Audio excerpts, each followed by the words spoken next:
నెల్లూరు జిల్లా బుచ్చిరెడ్డిపాలెం పట్టణంలో సుపరిపాలనలో తొలి అడుగు కార్యక్రమంలో ఎమ్మెల్యే వేమిరెడ్డి ప్రశాంత్ రెడ్డి పాల్గొన్నారు. అందులో భాగంగా ప్రభుత్వ పథకాలను ప్రచారం చేసిన కార్యకర్తలను టీడీపీ నాయకుడు వెంకటేశ్వరరెడ్డితో కలిసి ఎమ్మెల్యే ఘనంగా సన్మానించి ప్రశంసా పత్రాలు అందజేశారు. కొత్తగా రాజకీయాల్లోకి వచ్చిన తనను ఆదరించి గెలిపించి కార్యకర్తలకు నాయకులకు ఎమ్మెల్యే ధన్యవాదాలు తెలిపారు. చిత్తూరు జిల్లా పొంగునూరు మండలం గూడూరుపల్లి వద్ద రోడ్డు ప్రమాదం జరిగింది. ద్విచక్ర వాహనాన్ని ఆర్టీసీ బస్సు ఢీకొనడంతో యువకుడు మృతి చెందాడు. మృతుడు గుడిసెబండి చెందిన సోమశేఖర్గా గుర్తించడం జరిగింది. సంఘటన స్థలానికి చేరుకున్న పోలీసులు కేసు నమోదు చేసి పోస్టుమార్టం నిమిత్తం మృతదేహాన్ని ప్రభుత్వ ఆసుపత్రికి తరలించారు. సోమశేఖర్ మృతితో గ్రామంలో విషాద ఛాయలు అలుముకున్నాయి. వికారాబాద్ జిల్లా పూడూరు మండలం కండ్లపల్లిలో రాజకీయ కక్షలు భగ్గుమన్నాయి. గ్రామానికి చెందిన కాంగ్రెస్ పార్టీ కార్యకర్త హకీంపై శంకర్ అనే వ్యక్తి కత్తితో దాడికి పాల్పడ్డాడు. ఈ దాడిలో హకీం శరీరంపై పలు చోట్ల గాయాలయ్యాయి. గతంలో ఇరు వర్గాల మధ్య ఘర్షణలు ఉన్నాయని స్థానికులు తెలిపారు. శంకర్ దాడిలో గాయపడ్డ హకీం ప్రస్తుతం ఆసుపత్రిలో చికిత్స పొందుతున్నారు. ఈ దాడిపై పోలీసులు కేసు నమోదు చేసి దర్యాప్తు చేస్తున్నారు. కృష్ణా జిల్లా మచిలీపట్నం నూతన సంవత్సరం వేడుకలను ప్రశాంత వాతావరణంలో జరుపుకోవాలని సీఐ యేసుబాబు సూచించారు. ముఖ్యంగా మద్యం సేవించి వాహనాలు నడపవద్దని, మైనర్లకు వాహనాలు ఇవ్వొద్దని హెచ్చరించారు. ప్రశాంతమైన వాతావరణంలో వేడుకలను నిర్వహించాలని, ప్రధాన కూడళ్లలో కేకులు కట్ చేసి ప్రజలకు ఇబ్బందులకు గురిచేసే చర్యలు తప్పవంటూ కూడా సీఐ తెలపడం జరిగింది. అనవసరమైన కేసులో ఇరుక్కుని చిక్కుల్లో పడవద్దంటూ కూడా సూచనలు ఇచ్చారు. నెల్లూరు జిల్లా సంగం మండలం మర్రిపాడు సమీపంలోని కావలి కాలువలో అదృశ్యమైన తురక పవన్ కుమార్ మృతదేహం లభ్యమైంది. కొన్ని రోజుల క్రితం పవన్ కుమార్ కనిపించడం లేదని కుటుంబ సభ్యులు పోలీసులకు ఫిర్యాదు చేశారు. అప్పటి నుంచి పోలీసులు గాలింపు చర్యలు కొనసాగిస్తూ ఉండగా కావలి కాలువలో పవన్ కుమార్ ఆటో లభ్యమైంది. సంఘటనా స్థలానికి చేరుకున్న సంగం సీఐ శ్రీనివాసులరెడ్డి మృతదేహాన్ని కాలువలో నుంచి బయటికి తీసి పోస్టుమార్టానికి తరలించారు. ఘటనపై దర్యాప్తు కొనసాగిస్తున్నామని పోలీసులు తెలిపారు.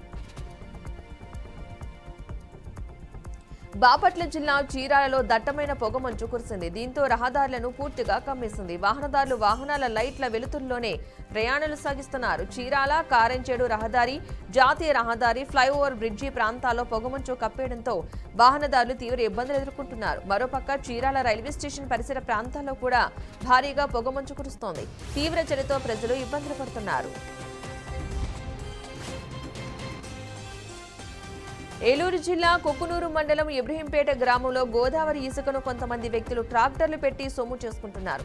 కూటమి ప్రభుత్వం ఉచిత ఇసుక విధానాన్ని ఆసరా చేసుకుని సరిహద్దు ప్రాంతాల కూలీలతో గోదావరిని దోచుకుంటున్నారని స్థానికులు ఆగ్రహం వ్యక్తం చేస్తున్నారు.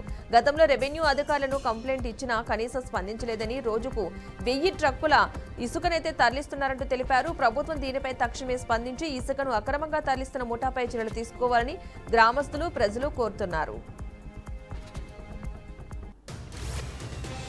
తెలంగాణ రాష్ట్రంలో శీతాకాల ప్రభావం రోజురోజుకు పెరుగుతోంది. ఉష్ణోగ్రతలు భారీగా పడిపోతుండటంతో తెల్లవారుజాము నుంచి రాత్రి వరకు చలితో ప్రజలు వణికిపోతున్నారు. ముఖ్యంగా వృద్ధులు, చిన్నారులు, దీర్ఘకాలిక వ్యాధులతో బాధపడుతున్న వారిపై చలి తీవ్ర ప్రభావం చూపిస్తోంది. ముఖ్యంగా పెద్దపల్లి, గోదావరి జిల్లాలో ఈ తీవ్రత అధికంగా ఉంది. ప్రజలు జలుబు, దగ్గు, జ్వరం నుంచి గుండె, శ్వాసకోశ సంబంధిత వ్యాధుల వరకు చలి కారణమవుతోందని వైద్యులు తెలిపారు.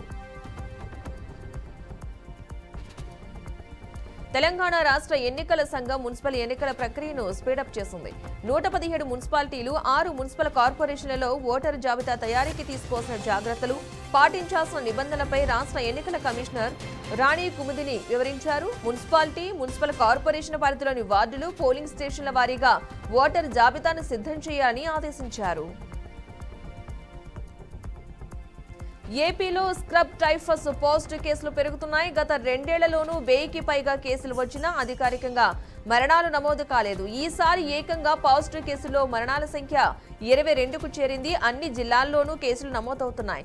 గత 3 ఏళ్లుగా చిత్తూరు జిల్లాలోనే తీవ్రత ఎక్కువగా ఉండగా ఈ ఏడాది కాకినాడ, విశాఖపట్నం ఎక్కువ కేసులు ఉన్నాయని ఆరోగ్య శాఖ వెల్లడించింది. రేపటి నుంచి హైదరాబాద్ నాంపల్లిలో అఖిల భారత పారిశ్రామిక ప్రదర్శన ప్రారంభం కానుంది. డిప్యూటీ సీఎం భట్టి విక్రమార్క ఈ ఎగ్జిబిషన్ ను ప్రారంభించనున్నారు. ఇప్పటికే స్టాళ్ల కేటాయింపు పూర్తి కాగా నిర్వాహకులు నిర్మాణ పనులను పూర్తి చేసే పనిలో నిమగ్నమయ్యారు. అన్ని స్టాళ్లు ప్రారంభమయ్యేలా ఎగ్జిబిషన్ సొసైటీ సభ్యులు ప్రత్యేక చర్యలు తీసుకుంటున్నారు. జనవరి 1వ తేదీ నుంచి ఫిబ్రవరి 15వ తేదీ వరకు జరిగే ఈ ఎగ్జిబిషన్ కు 20 లక్షలకు పైగా సందర్శకులు వచ్చే అవకాశం ఉంది.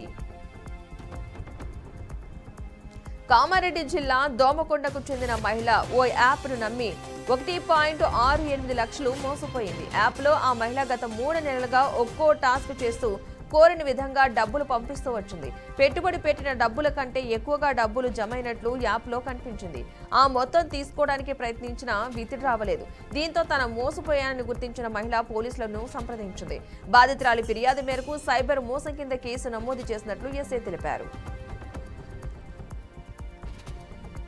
కర్నూలు జిల్లా కోడుమూరు మండలం పాలకుర్తి వద్ద రోడ్డు ప్రమాదం జరిగింది. ఆగి ఉన్న లారీని ఆర్టీసీ బస్సు ఢీకొనడంతో ఈ ప్రమాదం చోటు చేసుకుంది.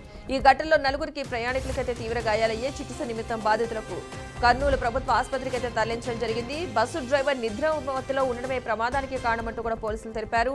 బస్సు కళ్యాణదుర్గం నుంచి హైదరాబాద్ వెళ్తూ ఉండగా అర్ధరాత్రి ప్రమాదం జరిగింది.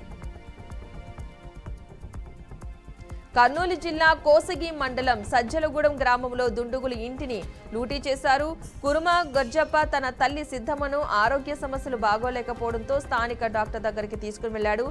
ఎవరూ లేరని గమనించిన దుండుగులు ఇంట్లో గర్జప్ప దూరి 5 తులాల బంగారం, 75 తులాల వెండి ఆభరణాలను ఎత్తుకెళ్లాడు. తల్లి సిద్ధమ్మ ట్రంకుపేటలో ఉన్న 2 తులాల బంగారాన్ని కూడా చోరీ చేశారు.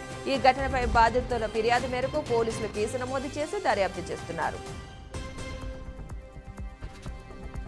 మధురాలో నూతన సంవత్సర వేడుకల బాలీవుడ్ నటి సన్నీ లియోన్తో ఏర్పాటు చేసిన ఈవెంట్ అయితే రద్దయినట్టుగా తెలుస్తోంది. శ్రీకృష్ణుడి జన్మస్థలమైన పవిత్రమైన గడ్డపై ఇటువంటి కార్యక్రమాలు నిర్వహించడంపై స్థానిక సాధువులు, హిందూ సంఘాలు తీవ్ర అభ్యంతరం వ్యక్తం చేశాయి. సన్నీ ఈవెంట్పై శ్రీకృష్ణ జన్మభూమి సంఘర్ష్ న్యాయ సహా ధార్మిక సంస్థలు కూడా జిల్లా కలెక్టర్కి అయితే ఫిర్యాదు చేయడం జరిగింది. సన్నీ లియోన్ను కేవలం ఆర్టిస్ట్గానే ఆహ్వానించామని, స్థానిక ఆచారాల దృష్ట్యా రద్దు ఈ నిర్ణయం తీసుకున్నామంటూ కూడా యాజమాన్యం తెలిపింది.